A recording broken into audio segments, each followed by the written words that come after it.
que serían esta semana y la próxima, donde vamos a tocar básicamente los temas de farmacoterapia individualizada y en conjunto varios subtemas que los denominamos mediadores locales. Entonces voy a cargar la clase de ahora y empezaríamos con ella.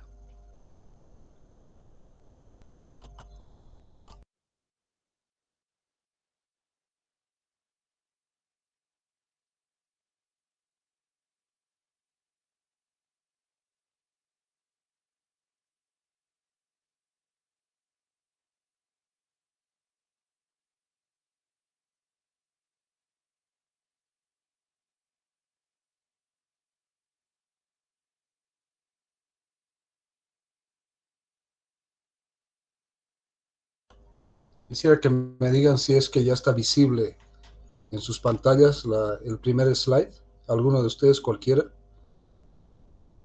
Sí, doctor. Ya, entonces vamos adelante con la presentación.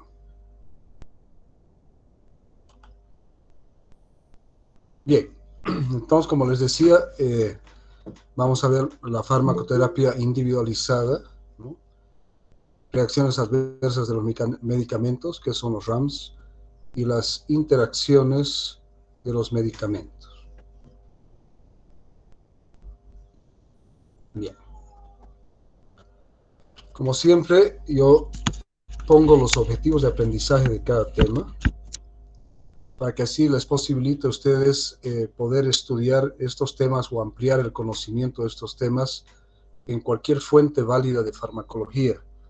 Me imagino ya que los anteriores docentes que han dado las clases teóricas les han informado de que no existe un texto oficial de farmacología para la Facultad de Medicina de San Simón, sino que son válidos todos aquellos textos de farmacología que son aceptados en distintas universidades y distintos lugares del mundo.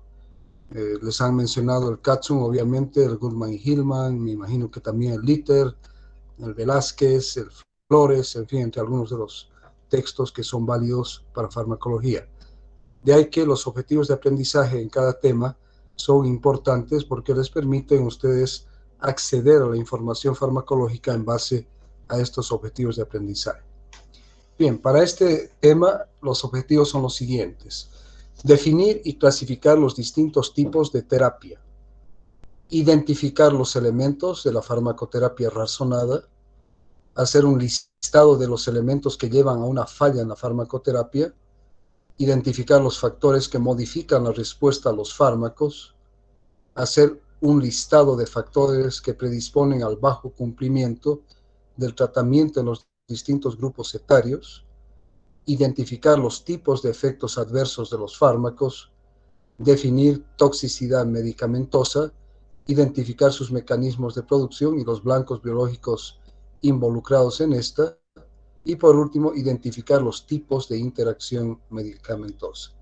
Entonces, estos objetivos son los que más o menos van a guiar su aprendizaje, sea cual sea la fuente de información que ustedes utilicen o que ustedes amplíen en algún momento. Bien, farmacoterapia. ¿Qué entendemos como farmacoterapia? Es la ciencia y aplicación de los medicamentos para la prevención y tratamiento de las enfermedades. ¿De acuerdo? Ahora, aquí hay que tener mucho cuidado, ¿ya?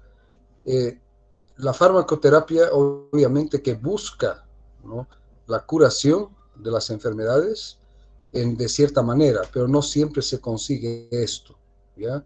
Entonces nos quedaríamos mejor con lo que dice aquí.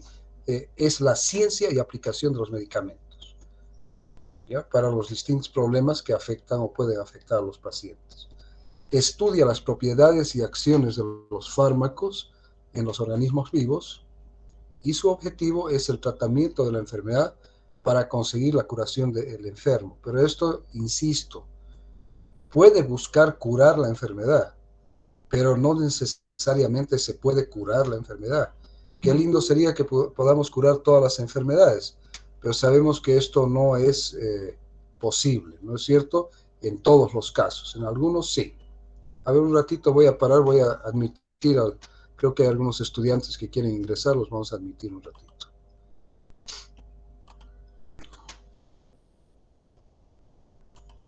Bien, creo que no hay más. Bueno, seguimos entonces.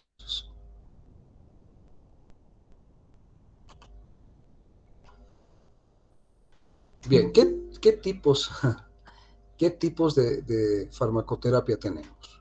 Tenemos la terapia específica o curativa, es decir, es una terapia o una forma de terapia que va a dirigirse directamente a tratar de curar o curar la enfermedad. Aquí pongo un ejemplo muy claro. Si uno tiene una amigdalitis bacteriana, que generalmente es causada por el estafilococo beta hemolítico del grupo A, nosotros vamos a utilizar un antibiótico para curar o tratar esta infección y la vamos a curar, ¿no? Podemos utilizar una penicilina benzatínica por vía intramuscular a una sola dosis de 1.200.000 unidades y curamos la amigdalitis, ¿de acuerdo? Entonces la terapia específica es ese tipo. Otro tipo de terapia es la terapia paliativa o sintomática, ¿no? O sea, no trata ni cura la enfermedad como tal, sino lo que hace es disminuir o quitar los síntomas, en muchos casos, o paliar los síntomas en casos de enfermedades, por ejemplo, incurables en el caso de un cáncer terminal. El uso de analgésicos, opioides, por ejemplo, en este caso, no busca curar el cáncer, sino lo que busca es aliviar el dolor, disminuir o eliminar el dolor en el paciente con un cuadro oncológico terminal para hacer más llevadera su vida, mejorar su calidad de vida, es decir, una vida donde el dolor no sea tan intenso que quiera volverlo loco al paciente, ¿no es cierto? O también sintomática en el caso, por ejemplo, de un resfrío o una gripe. ¿Qué es lo que estamos buscando?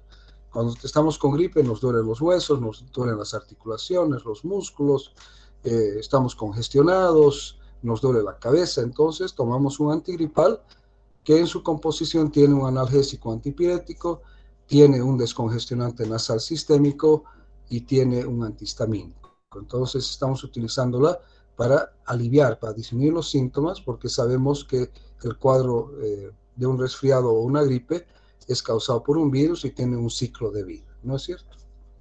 La terapia de apoyo es aquella terapia que, como su nombre indica, busca dar un apoyo al paciente, además del tratamiento que él esté siendo sometido, ¿no es cierto? Puede ser apoyar al paciente en ciertos momentos del tratamiento de su enfermedad, sin necesariamente utilizar fármacos para esto. La terapia de reemplazo o sustitutiva generalmente es de tipo hormonal. Por ejemplo, un paciente hipotiroideo que no produce suficiente hormona tiroidea, le vamos a administrar levotiroxina exógena a fin de reemplazar aquella hormona tiroidea que no está siendo producida en suficiente cantidad dentro del organismo. O la terapia restaurativa busca restaurar la función de un segmento corporal o de una función corporal que ha sido afectada por la enfermedad. Por ejemplo, un paciente sufrió una fractura de la tibia, fue sometido a una cirugía, permaneció un tiempo sin apoyar el miembro afectado hasta que hubo señales de consolidación ósea, y después viene una terapia de restauración de la función, es decir, devolverle al paciente la función que tenía previo a su cuadro patológico. Si en algún momento tienen alguna pregunta o quieren alguna aclaración, por favor les digo que me hagan la pregunta y yo con todo gusto voy a resolverla o tratar de resolverla. Bien, ¿cuál es la metodología de realización de las enfermedades, de las intervenciones dentro de la farmacoterapia? Y aquí hay un autor, Hepler y Strand, que dijo: es la provisión responsable de farmacoterapia con el propósito de obtener resultados específicos que mejoren la calidad de vida de los pacientes. Y esto es muy real, ¿no es cierto? El paciente enfermo, el paciente que tiene alguna patología que le está afectando, lo que buscamos, además de buscar el tratamiento específico o curativo en este caso, lo que estamos buscando es hacer de que el paciente tenga una calidad de vida adecuada, ¿no es cierto? Ahora, la farmacoterapia no siempre consigue los objetivos planteados para cada paciente individual, pudiéndose deberse a diferentes causas. Entre estas, que la receta no haya sido la adecuada, ¿no? Es decir, que la receta que estamos utilizando no sea la adecuada para el paciente y por lo tanto el medicamento solicitado no sea el adecuado. En estos casos, nosotros atribuimos la falla, obviamente, al médico, es decir, el médico no ha sido la persona que no ha podido dar el tratamiento adecuado al paciente. Entonces, esta es una prescripción inapropiada. Segundo, una dispensación inapropiada, es decir, el paciente va a la farmacia con su receta, el médico ha cumplido su función como médico, ha dado la prescripción, llega a la farmacia y dice, por decirles, amoxicilina de 500 miligramos, comprimidos, número 24. Y abajo dice tomar un comprimido por vía oral cada 6 horas.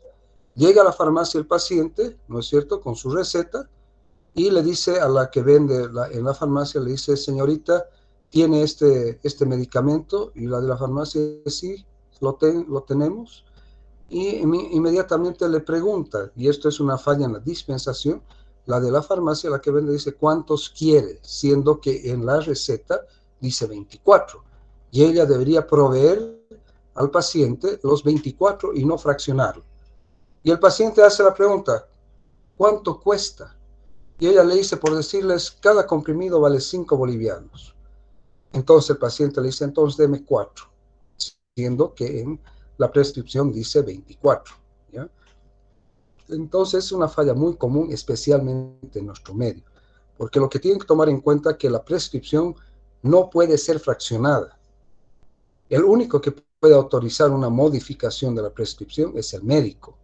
Después nadie puede modificar una prescripción a su libre antojo, ¿de acuerdo?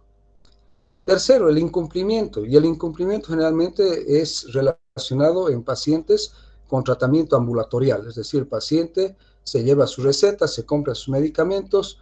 En la receta dice, tome un comprimido por vía oral cada 6 horas. Y el médico le ha puesto 6 de la mañana, 12 del día, 6 de la tarde y 12 de la noche. Y el paciente incumple el horario o incumple la cantidad de días que debe tomarlo. El médico le dijo, tome esto durante 7 días, durante 6 días. Y el paciente no lo toma durante los 6 días y lo toma, se siente mejor al segundo día y deja de tomar el tratamiento. Luego, otro factor que hay que tomar en cuenta es la idiosincrasia del paciente. La idiosincrasia es una respuesta anormal, no esperada, ¿no?, ante la administración de cualquier fármaco. ¿Ya? La reacción idiosincrática no es previsible, sino que puede ocurrir en cualquier momento y ante cualquier fármaco. Esto ocurre comúnmente cuando hay procedimientos, por ejemplo, anestesia, no comúnmente, sino con mayor frecuencia, en pacientes que van a ser sometidos a procesos o procedimientos anestésicos y el paciente hace una reacción idiosincrática a uno de los anestésicos y se muere, o hace un paro, ¿entiende? ¿Ya? En este caso, nadie tiene la culpa, no se podía prever que el paciente iba a tener una reacción inesperada. No había ningún examen o no existe ningún examen que vaya a identificar de que un paciente pueda tener una reacción idiosincrática ante un fármaco. Esa es otra falla. Y por último, una monitorización inapropiada, es decir, de que el médico no le ha establecido una reconsulta o reconsultas al paciente para monitorear su tratamiento. Le dio un antihipertensivo y debería decirle, bueno, tome el antihipertensivo una vez al día y en 10 días usted vuelve para que yo lo controle. ¿Ya? Entonces, la monitorización es fundamental para lograr una terapéutica adecuada. Bien, en relación a las pautas de administración hay que considerar 3 aspectos. Uno, la dosis. ¿Ya? Amoxicilina 500 miligramos, comprimidos o cápsulas. La frecuencia, tómese una cápsula o un comprimido por vía oral cada 6 horas.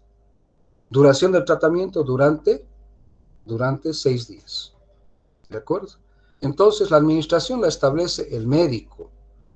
No es lo mismo decir, tómese un comprimido o una cápsula cada 6 horas, a las 6 de la mañana, 12 del día, 6 de la tarde, 12 de la noche, que decirle, tome un comprimido 4 veces al día.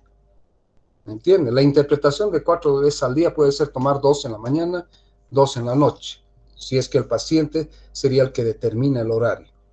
Por lo tanto, en la administración de los fármacos, es el médico que establece la dosis, que establece la frecuencia y la duración del tratamiento. Y esto es de cumplimiento obligatorio por el paciente. El paciente debe hacerlo. Obviamente, si lo cumple o no lo cumple, ya es otra cosa, pero debe ser de cumplimiento obligatorio. ¿De acuerdo? Entonces, la dosis, en primer lugar, la selección del fármaco, la dosis de este, la frecuencia de dosificación y la duración del tratamiento los determina el médico. ¿De acuerdo? Bien, cumplimiento terapéutico. ¿Ya? ¿A qué se llama esto? Uno, de que el paciente debe cumplir en la toma de la medicación como ha sido indicado por el médico. Cumplimiento en el seguimiento de la dieta. Por ejemplo, es un paciente diabético y además del uso de hipoglicemiantes orales, el médico le ha dado una dieta que debe cumplir. Cumplimiento de ciertos hábitos de vida, es decir, el paciente era sedentario en su vida, fumaba, tomaba mucho alcohol, comía comida grasosa. El médico le indicó de que debía modificar estos hábitos y costumbres y el paciente debe cumplirlo, porque si no, el tratamiento, la terapéutica, no va a lograr su objetivo. En relación al incumplimiento terapéutico pueden haber errores de omisión, errores de propósito, errores de dosificación, errores de seguimiento y errores de automedicación. ¿Ya? Los errores de omisión es algo que no había la intención, es decir, que no se colocó, digamos, una instrucción correcta o alguna cosa, que ese es un error de omisión. De propósito es que en forma adrede, es decir, el médico lo ha hecho de propósito, lo ha hecho sabiendo de que estaba mal. Errores de dosificación, ¿no? Por eso que la selección del fármaco debe ir en conjunto con una dosificación adecuada, el seguimiento que mencionábamos antes, ¿no es cierto? Y por último, los errores de automedicación, que eso es muy común y muy propio de cada paciente, ¿no? El médico me ha dicho que tome un comprimido 4 veces al día, cada 6 horas, pero no, yo mejor voy a tomar 2 veces al día, o si no, me voy a comprar este otro. A mí me ha dicho mi amigo que este le ha funcionado muy bien. Eso es error de automedicación. Medidas para mejorar el cumplimiento, y aquí es fundamental este punto, la comunicación médico-paciente. Tiene que haber una comunicación fluida entre el médico y el paciente. Y es muy diferente oír que escuchar. ¿Está?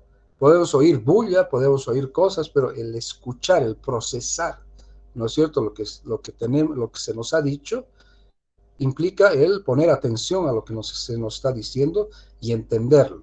Entonces, la comunicación del médico y el paciente es fundamental.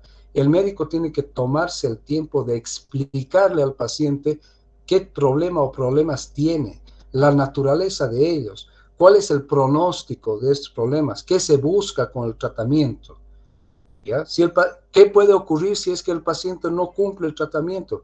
¿Qué complicaciones pueden ocurrir? Entonces, si el paciente entiende cuál es su problema, la naturaleza de su problema, ¿ya? se va a adherir al tratamiento propuesto por el médico. Pero si no se le explica qué es lo que tiene, qué es lo que buscamos al darle este u este otro fármaco, el paciente no va a cumplir su tratamiento. ¿Ya? En segundo lugar, un diseño del tratamiento adecuado. ¿Ya? Es decir, bueno, este paciente tiene que tomar su medicación, por decirles, tiene una úlcera gástrica por enfermedad ácido péptica, ¿no es cierto? Entonces, él debe tomar este tratamiento que consiste en el uso de antibióticos para erradicar al Helicobacter pylori y posteriormente vamos a darle al paciente vamos a continuar con el tratamiento antisecretor para que las úlceras cicatricen. La primera fase, ¿no es cierto?, ha sido erradicar a la Helicobacter pylori, una bacteria que está presente en el 90% de las úlceras, ¿no? Y a continuación ya quiero erradicarlo al Helicobacter pylori y a continuación quiero que las úlceras cicatricen. Para eso continuamos con el tratamiento. Entonces el diseño del tratamiento es fundamental. Las instrucciones deben ser claras, en lenguaje claro, en lenguaje sencillo, para que el paciente entienda. Que la mayor parte de los pacientes salen de la consulta y lo primero que dicen, ¿qué me ha dicho? No he entendido. ¿Cómo voy a tomar este medicamento? A ver, veré, mi receta no entiendo su letra. Entonces, tanto las instrucciones verbales como escritas tienen que ser claras, en lenguaje sencillo, para que pueda entender el paciente. Y por último, una supervisión adecuada del tratamiento. No es agarrar, darle esto y que ya no vuelva, sino, señor, usted después de 10 días vuelve o en un mes usted marca una consulta para que veamos cómo le está yendo.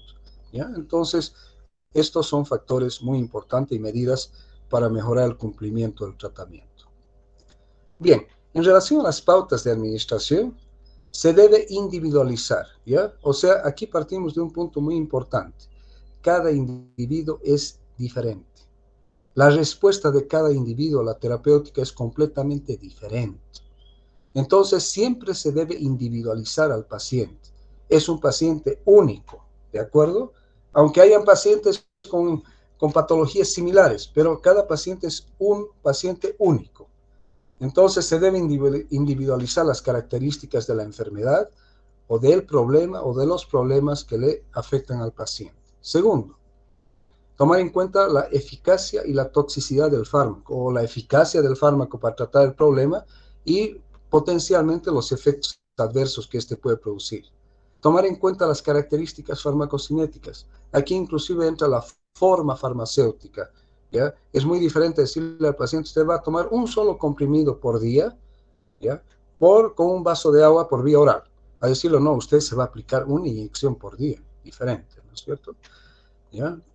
O tomar en cuenta la biodisponibilidad del fármaco. Entonces son cosas que nosotros como médicos estamos obligados a considerar. Luego, la facilitación del tratamiento. Por eso les digo, hay que darle facilidad, comodidad, hay que buscar la adherencia del paciente de manera que el tratamiento sea simple y sencillo para realizarlo y que sea eficaz en sus resultados. Y por último, el binomio costo-beneficio. ¿Ya? El costo es fundamental en la terapéutica, porque si el paciente no tiene un ingreso económico fuerte y nosotros le recetamos comercialmente un fármaco que es carísimo, tengan por seguridad que, como en el ejemplo que les puse hace un rato, ¿cuánto cuesta? 5 pesos cada una, deme 4, ¿no es cierto? Entonces debemos adecuar el fármaco genéricamente hablando, es decir, que el fármaco debe ser recetado con su nombre genérico, de manera que esto le permita al paciente acceder al fármaco requerido para cumplir su tratamiento a un costo más bajo. Y buscar siempre cuáles son los beneficios del tratamiento o de la terapéutica que va a seguir el paciente. Bien, entonces, en relación a lo que decíamos de la farmacoterapia individualizada, es la mejor manera de medicar a un paciente. Por eso tomar al paciente como si fuera el único paciente que tiene eso. El médico debe conocer la historia de patologías que tiene o tuvo su paciente y el uso de fármacos que utilizó hasta este momento. Eso se hace con una buena anamnesis, el sentarse y preguntarle al paciente, ¿no es cierto? ¿Qué patologías ha tenido? ¿Qué enfermedades ha tenido usted? ¿Está tomando usted alguna medicación? ¿Cuáles son los medicamentos? ¿No? Bien, otro punto importante, conocer si tiene o ha tenido alergias a los medicamentos. También muy importante, porque los antecedentes de alergias a uno u otro medicamento puede ser que pueda tener alergias a un medicamento que nosotros estemos recetando. Y debe investigar alteraciones génicas que pudieran alterar la farmacocinética o la farmacodinamia de los nuevos fármacos a prescribir, ¿no? Siempre preguntarle. Por eso que les digo, en la farmacoterapia individualizada es fundamental una buena anamnesis. Una buena anamnesis, ¿ya? Para saber y auxiliados por un buen examen físico y si fuese necesario por los exámenes auxiliares, laboratorios, rayos X, nos ayuden a identificar él o los problemas que están afectando al paciente. Solo es a partir de eso que nosotros vamos a realizar una buena terapéutica. Bien, entonces, como decíamos, cada paciente es diferente, por lo que la terapia debe ser individualizada. En eso insisto, ¿ya? Por favor, que se les quede a ustedes de aquí en adelante hasta el resto de sus vidas como médicos en el futuro y hacia adelante, es de que la terapia siempre debe ser individualizada. Los patrones farmacocinéticos y farmacodinámicos varían de paciente a paciente por sus propias condiciones fisiológicas o patológicas, ¿ya?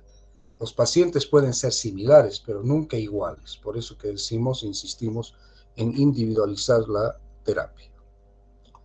Bien, pasos para una terapia individualizada, ustedes ya lo han visto en anteriores clases. Fundamental, primero, el paciente va con uno o más problemas a buscar al médico, ¿no es cierto? Entonces, el primer punto es definir él o los problemas del paciente. El segundo punto, ¿cuáles son mis objetivos terapéuticos? ¿De acuerdo? Viene el paciente y el paciente dice, doctor, mire, estoy con dolor de cabeza hace ya más de un mes, he tomado analgésicos, me ayudan un poquito, pero después otra vez vuelven. Y el médico hace todo lo que tiene que hacer, su anamnesis, su examen físico, le toma la presión, en fin, y determina que el paciente es hipertenso y que por lo tanto, ¿no es cierto?, su cefalea, o sea, su dolor de cabeza, se debe a que él es hipertenso. Entonces ahí su objetivo terapéutico no va a ser quitarle el dolor de cabeza. Su objetivo terapéutico va a ser tratar la hipertensión, normalizar la presión arterial, con lo que la cefalea hipertensiva va a desaparecer, o sea, ese dolor de cabeza relacionado a su hipertensión. Bien, luego de esto, establecer estrategias terapéuticas farmacológicas y no farmacológicas. No se olviden de que el tratamiento no farmacológico es coadyuvante y es extremadamente importante, ¿no?, para el tratamiento de los problemas del paciente. Realizar luego un inventario de grupos farmacológicos eficaces, ¿no es cierto?, en base a los 4 parámetros: eficacia, seguridad, conveniencia y costo. Eficacia para tratar el problema que le afecta al paciente, ¿no? Seguridad relacionado a que no tenga tantos efectos adversos o tóxicos, ¿no? Conveniencia, que es conveniente para el paciente en todos sentidos, desde el punto de vista farmacodinámico, farmacocinético. Y por último, el costo, que sea un costo accesible para que el paciente cumpla su tratamiento, ¿ya? Luego de estos grupos, seleccionar un grupo farmacológico, también nuevamente en base a eficacia, seguridad, conveniencia y costo, y de este grupo farmacológico seleccionar uno o más fármacos, o sea, los que sean más adecuados para tratar el problema del paciente. Una vez que tenemos esto, que son los pasos, ¿no es cierto?, para la selección del medicamento P, vamos a diseñar un esquema terapéutico apropiado para el paciente, que ya habíamos dicho antes, ¿no es cierto? Diseñar un esquema terapéutico es importante, apropiado para el paciente. Luego tenemos que, obviamente, brindar información en relación a su problema, en relación al objetivo terapéutico que buscamos, en relación al pronóstico del tratamiento de su enfermedad, darle instrucciones claras en lenguaje sencillo y advertencias, y con eso el paciente va a estar muy bien informado y se va a adherir al tratamiento. Indicar el tratamiento que viene cuando ya le damos la receta al paciente, ¿no?, para que él vaya a la farmacia y se provea del fármaco o fármacos recetados. Y por último, establecer consultas o seguimiento, ¿no?, supervisar la evolución del tratamiento. Este paciente era hipertenso. Le digo, mire, vuelva en 10 días, a los 10 días le tomo la presión y veo que su presión ha normalizado. Quiere decir que nuestra terapia individualizada ha funcionado o está funcionando, y continuamos. Si vemos que su presión arterial no está normal todavía, entonces o aumentamos la dosis del fármaco prescrito o cambiamos a otro grupo farmacológico. Ya no sé si está todo claro hasta aquí. ¿Está? Bueno, si no me dicen nada, quiere decir que está claro. Bien, este es un cuadro donde se muestran los factores que modifican la respuesta a los fármacos, ¿no? Entonces, hay múltiples factores que pueden modificar la respuesta a los fármacos. Entonces, tenemos aquí al centro, fíjense, la respuesta al fármaco, y fíjense todos los factores que pueden modificar la respuesta a los fármacos. Es increíble, y a veces uno ni siquiera los toma en cuenta. Por ejemplo, estación del año y hora del día. Increíble, ¿no es cierto? ¿A qué hora? Eso influye también en la respuesta a los fármacos. El sexo, sea hombre o sea mujer. La presión barométrica, nadie piensa en eso, ¿no? ¿Cuál es la presión barométrica en este momento aquí en Cochabamba? La función gastrointestinal del paciente, si está normal, si está constipado, si está con diarrea, ¿ya? Fiebre, tiene o no tiene fiebre, también importante porque puede modificar. Exposiciones químicas y laborales, la función hepática fundamental, obviamente que sí, porque no se olviden que una gran parte de los fármacos se metabolizan a nivel hepático. La dieta, ¿ya? La dieta puede influir, obviamente, en la absorción de un fármaco. Es decir, que la presencia de alimentos o el tipo de alimentos que está ingiriendo el paciente puede alterar la respuesta del fármaco. El tomar, por ejemplo, jugo de toronja afecta eh, eh, en muchos casos distintos tipos de fármacos, ¿ya? El estrés, eso es del día a día. Lactancia, ¿no es cierto? Obviamente que la lactancia es un factor importante. La presencia de otros fármacos, dando lugar a fenómenos de interacción entre los distintos fármacos que se encuentran presentes al mismo tiempo.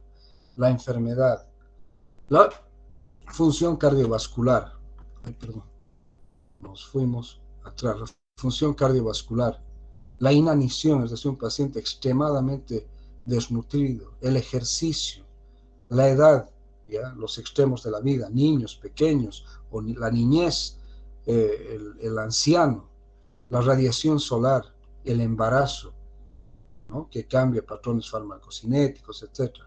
La función inmunológica, la función renal, al igual que la función hepática fundamental, porque un fármaco que utiliza la vía renal para su eliminación del cuerpo, si la función renal está alterada, entonces puede ser que el fármaco no se elimine de la manera que queremos y se acumule y exagere su efecto farmacológico y también pueda llevar a darnos fenómenos de toxicidad.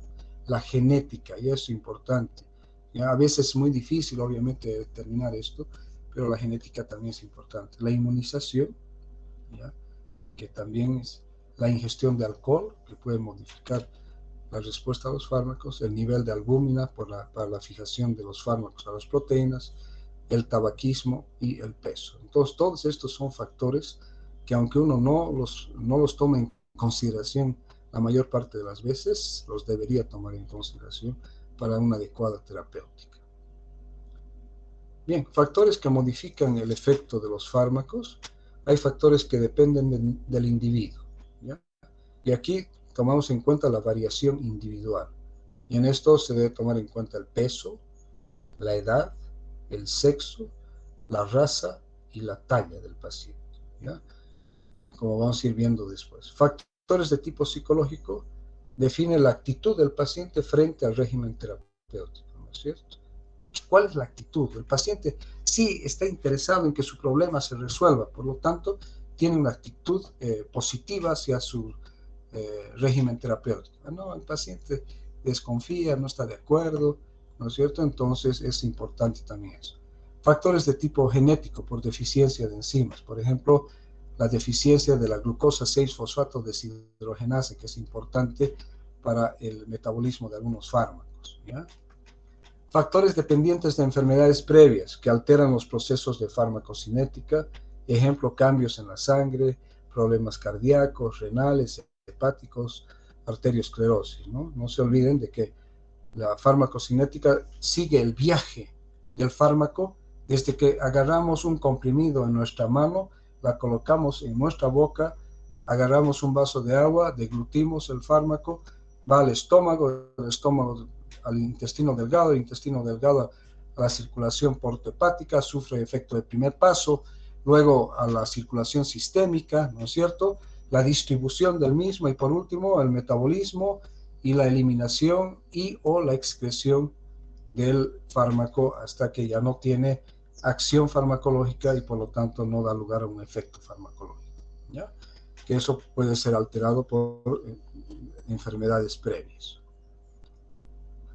Factores que dependen del ambiente, ¿no? El horario de las comidas, los tipos de alimentos ingeridos incluso la flora intestinal. Por eso les digo, ¿cómo están los hábitos intestinales? ¿El paciente está con diarrea, es constipado o no? Factores que dependen de la presencia concomitante de otros fármacos, y esto es extremadamente importante. Estas son las interacciones medicamentosas o las interacciones farmacológicas, ¿ya? Y esto ocurre fundamentalmente cuando un paciente utiliza más de un fármaco al mismo tiempo. Esto es común en pacientes con patologías importantes, también en personas de mayor edad que requieren de tomar varios fármacos al mismo tiempo, lo que va a dar lugar a interacción entre ellos, ¿ya? Esto va a afectar ya sea el, la concentración del fármaco, ya sea hacia arriba o hacia abajo, por ejemplo, y por lo tanto los efectos del mismo. Bien, factores seleccionados que modifican los efectos de las drogas o causan variación en la respuesta a los fármacos. Entonces, tenemos el peso corporal, factores ambientales, la dieta, el tabaco, el alcohol, factores étnicos, la raza, ¿no es cierto? El sexo, masculino, femenino, antecedentes o cuadros genéticos que modifiquen la respuesta a los fármacos, los ritmos biológicos, las enfermedades o patologías previas o actuales que afectan al paciente, la edad, ya hemos dicho niñez, los extremos de la vida y ancianos, estados fisiológicos, el embarazo, la lactancia y la presencia de otros fármacos, que es lo que hemos denominado la interacción farmacológica. Bien, vamos con el peso corporal, ¿no? Este es un ejemplo de una obesidad mórbida. Obviamente que este paciente va a responder muy diferente a la administración de fármacos que un paciente que no tenga este problema. Bien, entonces el peso corporal está relacionado con el tamaño de los órganos, con la capacidad metabolizadora de los fármacos, con el número de receptores y el número de receptores activos, con el aclaramiento o el clearance renal o hepático de los fármacos o corporal, con la distribución del fármaco en los distintos compartimientos del organismo y las dosis que deben ser proporcionales al peso corporal, ¿no es cierto? Entonces, el peso es importante. Los factores ambientales o del entorno fundamentalmente se refieren a la dieta, al tabaco, al alcohol y a contaminantes externos, ¿no es cierto? Entonces, aquí también fíjense lo que tenemos, un trío aquí nefasto, ¿no? Café, cigarro y trago, ¿no? Y por otro lado, fíjense aquí una dieta extremadamente saludable. Y lo que decíamos, la polifarmacia, ¿no?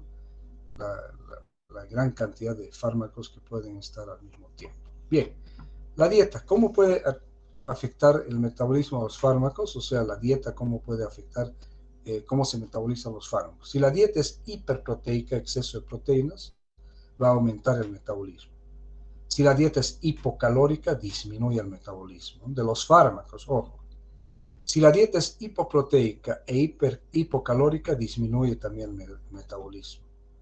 Fíjense esto, hipocalórica, hipoproteica e hipocalórica. Y la dieta hipoproteica reduce el flujo renal plasmático por disminuir el aclaramiento de creatinina y la excreción renal del fármaco. Entonces, fíjense cómo la dieta es importante, ¿no? En cómo maneja el cuerpo, el organismo a los fármacos, ¿no es cierto? Bien. Factores ambientales, el tabaco, ¿ya? El tabaco influye en el aclaramiento de fármacos metabolizados por enzimas metabólicas hepáticas como la CYP1A2, ¿no? O puede también afectar a las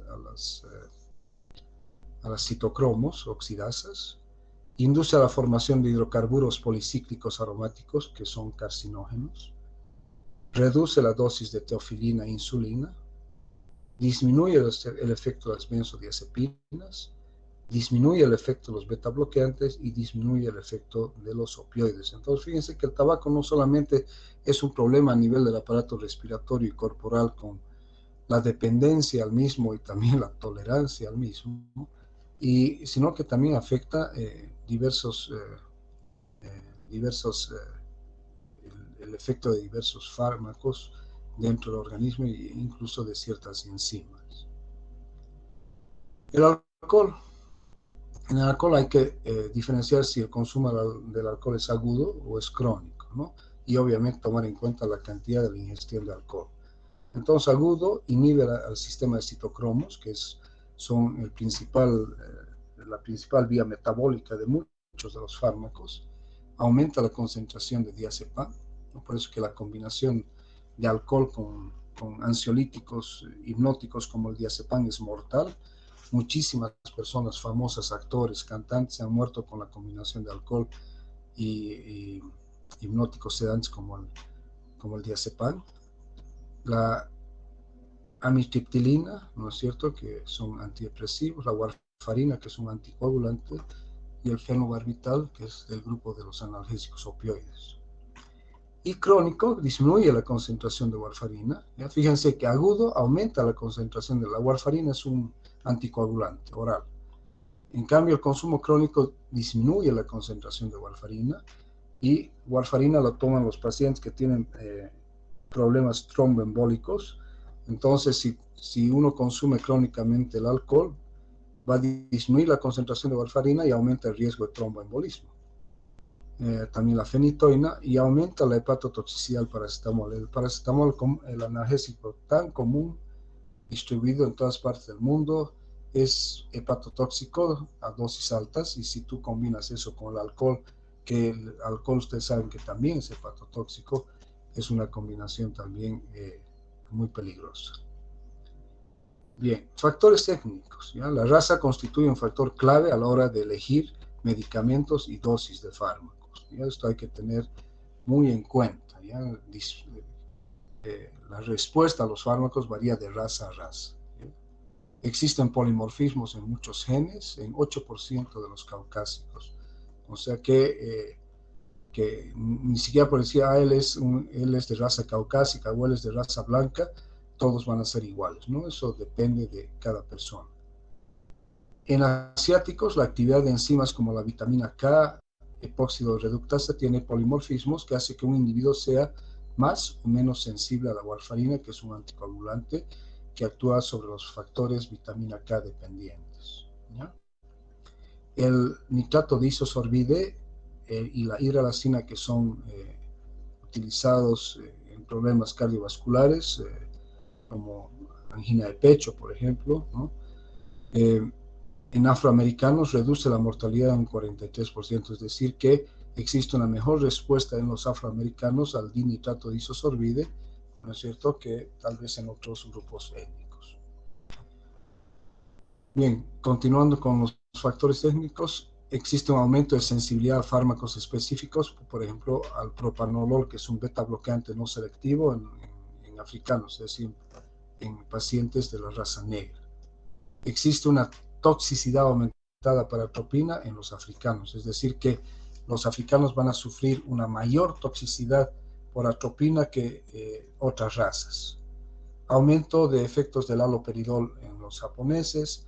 Los asiáticos en general son acetiladores lentos.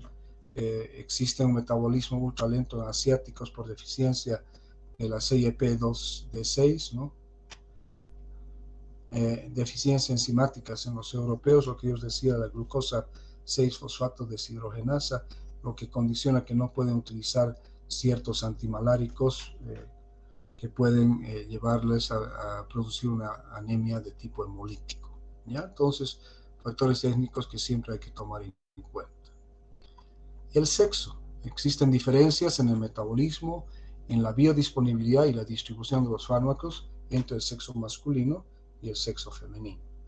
Si tomamos en cuenta como ejemplo, por ejemplo, el consumo de alcohol, ¿ya? El alcohol es metabolizado más rápidamente en el sexo masculino que en el sexo femenino, ¿no? Ya que la capacidad metabólica para metabolizar el trago es generalmente mayor, obviamente, en el hombre que en la mujer, ¿no? Pero esto se aplica también a otros fármacos.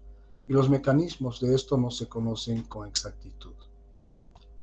Bien, entonces, fíjense lo que yo os decía. En mujeres, menor oxidación del etanol, de benzodiazepinas y de salicilatos, ¿ya? Por lo tanto, es más fácil que la mujer se embriague, que la mujer se intoxique con alcohol que con el hombre. Obviamente que esto depende en ambos sexos a la dosis de alcohol de etanol que está bebiendo. En las mujeres hay un aumento del efecto del amlodipino, que son fármacos antihipertensivos, un aumento del efecto de la morfina y el fentanilo, que son analgésicos opioides, un aumento de riesgo de sangrado con aspirina, que es un antiagregante plaquetario, analgésico, antipirético y antiinflamatorio, reduce el volumen de distribución de fármacos poco solubles como el metronidazol, aumenta el volumen de distribución del diazepam y el nitrazepam, ¿ya? Y eso asociado a una menor oxidación de las benzodiazepinas como el diazepam puede llevar a fenómenos tóxicos y efectos en distintos órganos. Aumenta la reducción del lorazepam, que es otro benzodiazepínico, y aumenta el metabolismo de anticoagulantes orales por un aumento de la glucuronidasa. Bien, entonces hasta ahí quedaríamos con los factores de sexo. Ahora entraríamos a los factores genéticos. Entonces, la constitución genética, ya la vamos a tomar en distintos aspectos, ¿ya? La constitución genética determina en relación a la función orgánica y enfermedad, está relacionada a el hígado, al aparato gastrointestinal, a los riñones, al sistema endocrino y al sistema cardiovascular. Por el lado de enfermedad y drogas, ¿no? La constitución genética también está relacionada. Fíjense que son flechas de ida y vuelta en relación a las infecciones, a los tumores, a los inductores e inhibidores del metabolismo de las drogas, que es importante, ¿ya? Luego, la constitución genética también relacionada con el ambiente, con el estilo de vida, con la ocupación que hace la persona, la dieta que ingiere, su consumo de alcohol, el ejercicio del cigarro. Cada uno esto es propio de cada individuo, ¿no es cierto? ¿Ya?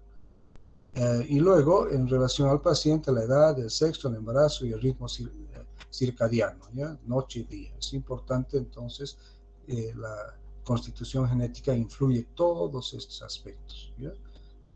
Las respuestas a todos estos aspectos están relacionadas a la constitución genética individual de cada paciente. Bien, factores genéticos que influyen en la respuesta a los fármacos. Tomamos en cuenta la farmacogenomia, que busca identificar variaciones en respuestas de origen genético. Obviamente que la farmacogenomia no está muy difundida en nuestro medio. En otros países con mejores condiciones técnicas, económicas, etc., entonces sí, la farmacogenomia es una rama de la farmacología muy utilizada a veces, ¿ya? Entonces busca identificar variaciones en respuestas de origen genético, por ejemplo, diferencias genéticas entre los individuos que conllevan diferencias en el metabolismo del fármaco, en el transporte del fármaco y el número o acción de los receptores. Inclusive en eso, fíjense, genéticamente cada individuo tiene características que van a condicionar el metabolismo de los fármacos, el transporte y distribución de estos y el número o acción de receptores. Diferencias en sensibilidad o resistencia, ¿ya? Es decir, que el paciente es más sensible a un fármaco y no responde tanto a otro fármaco, ¿no? Diferencia en la concentración plasmática. No se olviden que hemos dicho que la biodisponibilidad de un fármaco es la cantidad de fármaco inalterado que llega a la circulación sistémica. Entonces, la concentración del fármaco puede ser diferente de un individuo a otro, constituido o determinado genéticamente. Y mucho polimorfismo génico. Esto ya habíamos visto un poco en la parte étnica también, ¿no es cierto? Pero también es importante en la parte individual. Bien, enfermedades o patologías. Paciente en un ambiente hospitalario, la médica aquí explicándole seguramente su problema y su tratamiento propuesto. Bien, enfermedades que afectan la prescripción de los fármacos, obviamente las hepatopatías, ¿no es cierto? Las hepatopatías incapacitan los sistemas metabólicos del hígado, por ejemplo, en el caso de la citocromo P450, y por lo tanto van a enlentecer el metabolismo. Si el metabolismo hepático de un fármaco está alterado, entonces este fármaco está alterado en el sentido que el metabolismo está disminuido, entonces la concentración, la biodisponibilidad del fármaco aumenta y por lo tanto esto pone o repercute en el efecto terapéutico mismo, ¿no? ¿Ya? Y también repercute en los niveles y concentraciones del fármaco que pueden llevar a manifestaciones tóxicas. Las cardiopatías afectan también la farmacocinética, porque no se olviden que parte de la farmacocinética es la distribución de los fármacos, ¿no es cierto? ¿Ya? Entonces altera la distribución de los fármacos por no poder proveer un aporte sanguíneo adecuado, porque si ustedes se acuerdan que dentro de los elementos farmacocinéticos está la distribución del fármaco, ¿no es cierto? Una vez que el fármaco ha llegado a la circulación sistémica, ya sea por vía oral o directamente, digamos, por vía endovenosa, este fármaco tiene que llegar a su blanco biológico, tiene que llegar a su sitio de acción, a su diana. Y para que llegue ahí, tiene que distribuirse en el cuerpo. ¿Y dónde se distribuyen los fármacos? Se distribuyen en los compartimientos líquidos del organismo. Esto es el compartimiento intravascular, el compartimiento intercelular y el compartimiento intracelular. Es ahí donde los fármacos se distribuyen, ¿no? Para llegar a su sitio de acción y poder ejercer su acción farmacológica y dar lugar a su efecto farmacológico, ¿no? El hipertiroidismo, el hipotiroidismo también afectan la terapéutica. Bien, la edad, ¿no? Miren los cambios físicos con la edad. Este señor de acá no es el mismo que este, ya farmacológicamente hablando. Y conforme vamos envejeciendo y cambiando no solamente en el aspecto físico externo, obviamente que también hemos cambiado internamente. Por lo tanto, el manejo de los fármacos, tanto desde el punto de vista farmacocinético como farmacodinámico, ha variado de este individuo a este individuo. Y fíjense, en esto también es esquemático, ¿no? La respuesta a los fármacos es diferente en esta niña que en esta niña, esta mujer joven, adulta, madura y por último anciana. Bien, fármacos en la niñez. Utilización de fármacos en niños, ¿no? La edad influye sobre las características farmacocinéticas y farmacodinámicas, obviamente que sí. Y las dosis en los niños siempre deben calcularse en la dosis, que puede ser en miligramos o en unidades por kilogramo de peso, ya sea día o la dosis de miligramos por kilogramo de peso por dosis, que es diferente. Pero esto siempre se debe calcular en base a la superficie corporal del niño.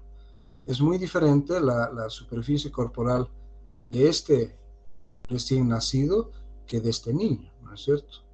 O, como vimos aquí en el anterior cuadro, la superficie corporal de esta niña con la superficie corporal de esta señora, ¿no? Entonces, la dosificación en los niños debe ser muy cuidadosa, ¿ya? Muy cuidadosa. Siempre tomar en cuenta peso y superficie corporal para lograr tener una dosis adecuada para el niño que sea terapéutica, pero que no sea tóxica. Bien, es sabido que ciertos fármacos ocasionan daños en la vida fetal, ¿no es cierto? Y aquí la placenta juega un rol importante, porque depende el porcentaje, la cantidad o la concentración del fármaco que atraviese la placenta y llegue al feto para determinar el efecto de este fármaco en el feto. Un gran problema al tratar prematuros antes de las 36 semanas es la inmadurez que ellos tienen de los sistemas enzimáticos, ¿ya?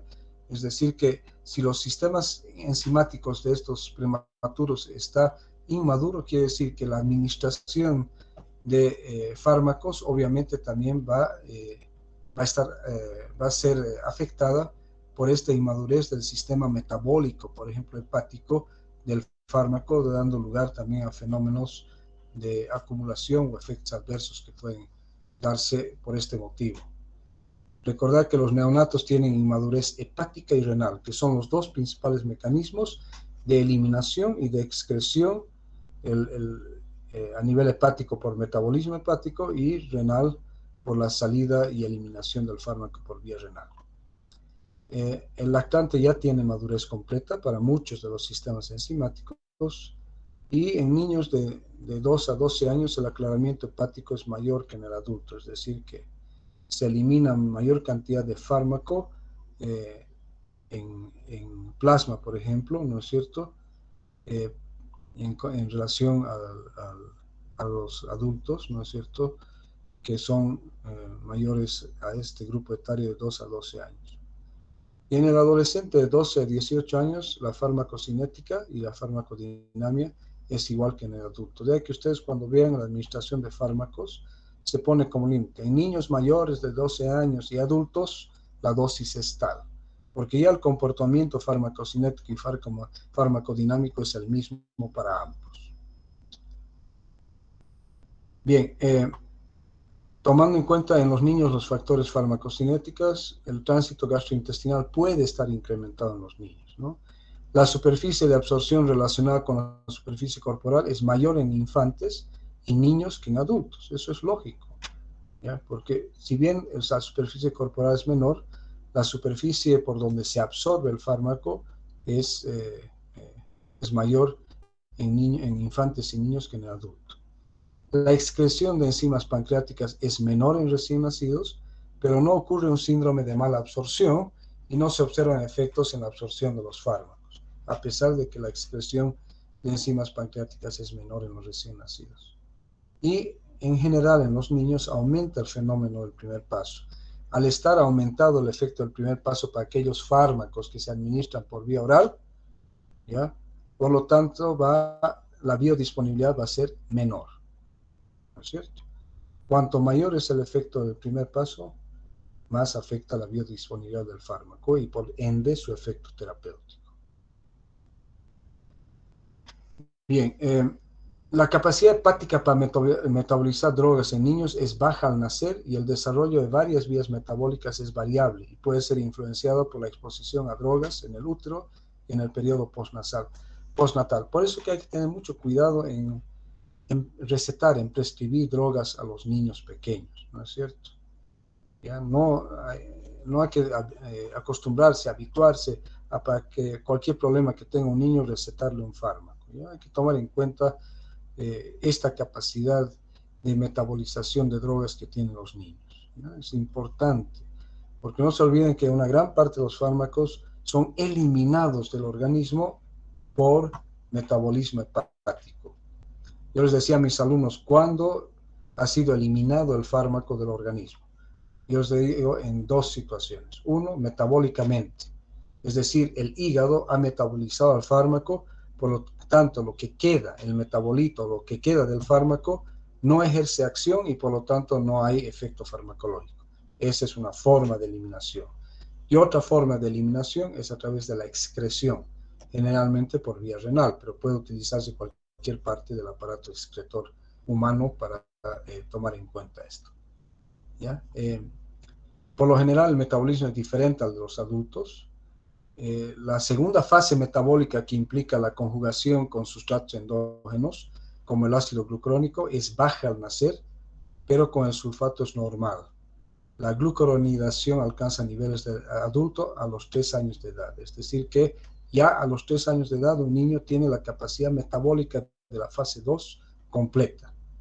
La oxidación está reducida en el neonato, en la infancia sobrepasa la capacidad de los adultos.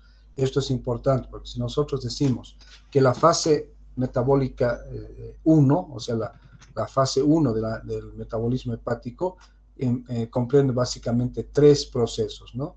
Oxidación, hidrólisis y reducción, siendo que la oxidación es la vía metabólica que utilizan la mayor parte de los fármacos, ¿no? Entonces decimos que en el neonato la capacidad metabólica está reducida, pero en la infancia esta sobrepasa la capacidad del adulto. Bien, también tomar en cuenta que en el recién nacido la función renal es limitada debido a que los riñones son anatómica y funcionalmente inmaduros, ¿ya? Entonces, eso ya habíamos hablado al comenzar. Es decir, que hay que tomar en cuenta que tanto el hígado del recién nacido como el sistema urinario con los riñones también es inmaduro en el recién nacido, ¿ya? El flujo sanguíneo renal es de 40 mililitros por minuto kilogramo en recién nacidos, que representa el 16% del gasto cardíaco y alcanza valores normales al año de vida, ¿no? Que incrementa el 20 al 25% del 16%. ¿Ya? En el recién nacido a término, la filtración glomerular es solo de 5 a 10 ml por minuto por metro cuadrado. Esto se duplica, fíjense, tan rápidamente a la semana de vida al disminuir la resistencia vascular renal. Aquí juega un papel fundamental el desarrollo del aparato cardiovascular y también la composición de la sangre, ¿no? Por eso que si el recién nacido tiene la cantidad adecuada de proteínas, su flujo renal también va a ser adecuada. La función secretoria tubular está alterada al nacimiento y alcanza valores normales al año de vida. ¿Bien? Entonces, fíjense que esto hay que tomar en cuenta, ¿no? Siempre tomar en cuenta que dentro del primer año de vida, en lo posible, se debe evitar la administración de fármacos a estos niños en su primer año de vida. Bien, criterio de utilización de fármacos en niños, tomar en cuenta que el 70% de los medicamentos son de beneficio dudoso. ¿Qué quiere decir esto? Que a veces sobremedicamos, sobre-recetamos fármacos a los niños, ¿ya? Entonces, 70% de esto, solamente el 30% sería válido, pero la mayor parte no es necesaria. La elección del fármaco, al igual que en el adulto, debe ser basada en su eficacia, en su seguridad, en su costo y obviamente en su conveniencia. Se debe evitar el uso de antibióticos en procesos virales. Existe eso, una tendencia, yo no sé si los médicos que hacen esto no saben farmacología o no están bien informados o siguen lo que les dicen los y las visitadoras médicas, ¿no es cierto? El antibiótico está destinado básicamente al tratamiento de infecciones de tipo bacteriano. ¿Listo? Y si hay una infección viral, no hay por qué utilizar antibióticos, está contraindicado. Entonces, en los niños a los cuales les afecta en muchísimos casos un proceso viral, no se debe administrar antibióticos. No se debe administrar en niños descongestionantes nasales por efectos colaterales, fundamentalmente los descongestionantes nasales tópicos, porque producen un fenómeno de rebote, ¿ya? Descongestionan, pero luego hay un fenómeno de rebote que aumenta la congestión nasal. No utilizar antidepresivos porque se pueden intoxicar fácilmente. No utilizar algunos hipnóticos sedantes, como por ejemplo las benzodiazepinas, que hemos hablado hace un rato, porque pueden producir en los niños una excitación paradójica. En el adulto, ¿no?, los sedantes hipnóticos como las benzodiazepinas producen sedación y sueño, pero en los niños, cuando se administran estos, pueden provocar una excitación paradójica. Nunca utilizar espasmolíticos por el dolor abdominal, o sea, no se puede enmascarar el dolor abdominal mediante la administración de espasmolíticos, porque el dolor abdominal puede deberse a una obstrucción intestinal, puede deberse a una apendicitis que lleva a una peritonitis, entonces no utilizar espasmolíticos. Y las inmunoglobulinas en general son innecesarias en los niños, ¿ya? Entonces, siempre tomar estos criterios de utilizar fármacos en los niños cuando es absolutamente necesario. Ya no seamos tan apresurados en prescribir fármacos a los niños, sino hay que manejar al niño dentro de lo posible sin fármacos, a no ser que sea absolutamente necesario. Bien, diseño de pautas en la administración de fármacos en niños, solo el 50% cumplen órdenes médicas. La vía oral es de elección, sí, pero la vía oral no necesariamente es de aceptación por los niños, ¿no? Aunque han fabricado ahora los jarabes, las suspensiones, las soluciones con sabores agradables a chicle, a frambuesa, a banana, lo que sea, ya los niños son reacios a la ingestión de fármacos por vía oral. Es de elección, pero la respuesta del niño es muy variable, ¿no? Algunos niños lo toman muy bien, pero otros niños se escupen, cierran la boca, vomitan, ¿no? Entonces, a veces, a pesar de que esta elección es difícil de utilizarla. La vía inhalatoria para problemas respiratorios, fundamentalmente problemas de asma bronquial. es excelente. Bueno, la vía intramuscular es poco usada por el dolor, obviamente, ¿no? Cualquier aguja que se introduce al músculo duele. Si no, ustedes no se acuerdan lo que los han vacunado contra el coronavirus, ¿no es cierto? Que queda uno dolorido del músculo deltoides en el hombro por unos días hasta que se pasa, ¿no? Y, pucha, la vía rectal es una excelente opción. Tú agarras el supositorio, piqui, le metes al niño, le aprietas las nalgas y se disuelve y punto. Es una buena opción, pero infelizmente no todos los fármacos vienen en una presentación farmacéutica eh, para uso por vía rectal en supositorios. El riesgo de intoxicación en niños, ¿ya? Fíjense que los niños son muy expuestos a intoxicación medicamentosa, 30%. Pero generalmente esto es de tipo accidental, es decir, el niño encuentra un frasco con un líquido rosado o rojo que es rico de sabor, entonces agarra y inadvertidamente se toma todo el frasco. Entonces esto sí le va a producir una intoxicación medicamentosa. ¿Ya? Eh, Ahora, ¿cuáles son los fármacos que son más propensos a provocar intoxicación en niños? Tenemos los antidepresivos, los antihistamínicos, ¿no? Las benzodiazepinas y los hipoglicemiantes orales.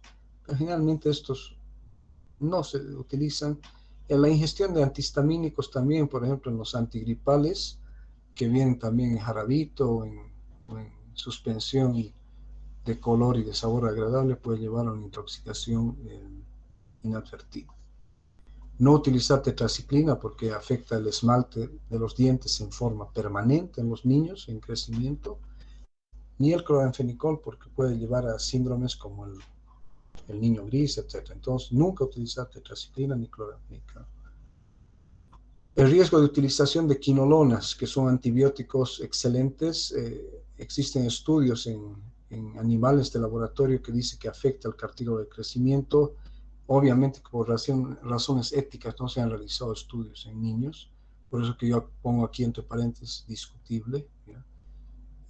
Tomamos en cuenta que sí, las quinolonas no deben utilizarse de rutina en niños, pero cuando es necesario sí se deben utilizar, ¿ya? Bien, evitar medicamentos innecesarios, ya hemos dicho, no medicar al niño innecesariamente.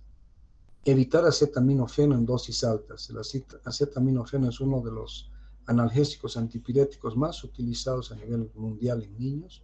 Sin embargo, es extremadamente hepatotóxico y a dosis altas, que generalmente ocurre por ingestión accidental del acetaminofeno o paracetamol, lleva a una necrosis hepática fulminante en los niños.